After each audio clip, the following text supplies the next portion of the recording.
I'm Dr. Katie O'Neill. I'm an associate professor of clinical medicine with LSU, and I'm the chief medical officer at Our Lady of the Lake here in Baton Rouge. 2 weeks ago, we stood here, just over 2 weeks ago, with 36 COVID-19 patients in the hospital. Today we have 155, which is our max from last April in 2020. It doesn't sound like a lot, honestly, when you think about numbers. But we are the largest hospital in the state. We have almost 800 beds. We have 713 people admitted today. And no one diagnosis should take up 1/4 of your hospital. It doesn't happen. It's not imaginable, except for now. And we can't tolerate it because it's putting an incredible pressure on the rest of our patients and our hospital staff. When I left the hospital earlier, there were 23 patients on the board waiting for a transfer into our hospital for an ICU bed. Those are the ones that I looked at first. There's no reason to even look at the med-surg beds. They're never going to get here. But you look at every single one of those ICU beds and you spend all day trying to figure out how you can staff another one. Those are 23 people sitting in an ER somewhere. Many of those ERs are not attached to a hospital at all. There is only an ER physician.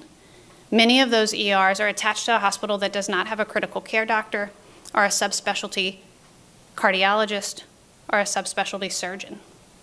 You have people with chest pain sitting in an ER right now where their families sit in the waiting room and they are wringing their hands and they're calling everybody they know. Do you know somebody who works at the lake? Can they get me in? Do you know somebody who works at Oxnard? Can they get me in? And they will do that for days. And that patient will lose muscle, they will lose years of their life, but they will stay in that ER because there are no more beds left.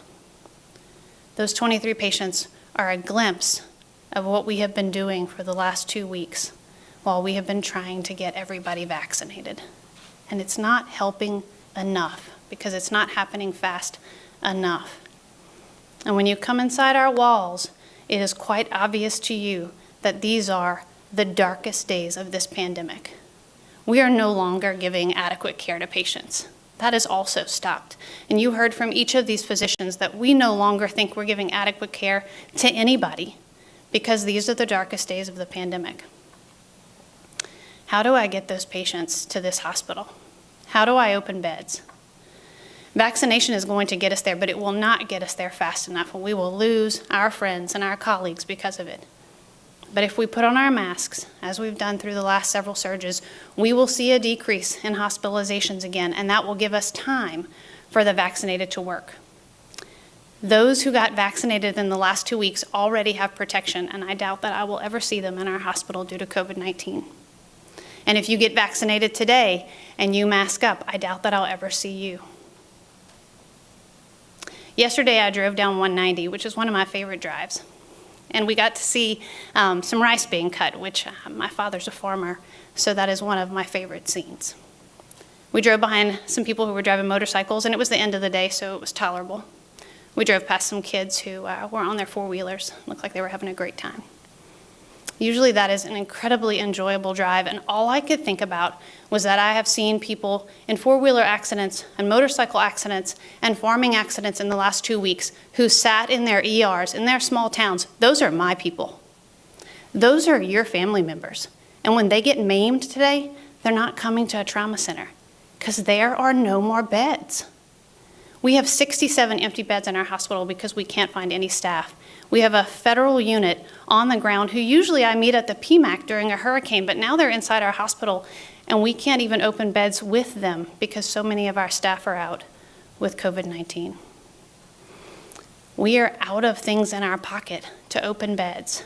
We need you to open our beds for us.